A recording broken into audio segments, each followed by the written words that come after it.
লক্ষ লক্ষ নবী আল্লাহ পাঠিয়েছেন। এই নবীদেরকে আল্লাহ এক একটা অনন্য বৈশিষ্ট্য দিয়েছেন, স্পেশাল কোয়ালিটি দিয়েছেন।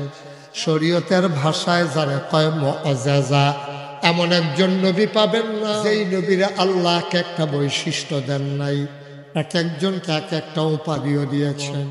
আদামু সফিউল্লাহ, আদামু সফিউল্লাহ, আবুল বাশার, নূহ আদমের সানি, ইব্রাহিম খলিলুল্লাহ, ইসমাইল জবিউল্লাহ, মূসা কালিমুল্লাহ, ঈসা রূহুল্লাহ। সুলাইমান নবীরে দিলেন রাজত্ব, দাউদ নবীরে দিলেন সুন্দর কণ্ঠ, ইউসুফ নবীরে দিলেন সুন্দর চেহারা।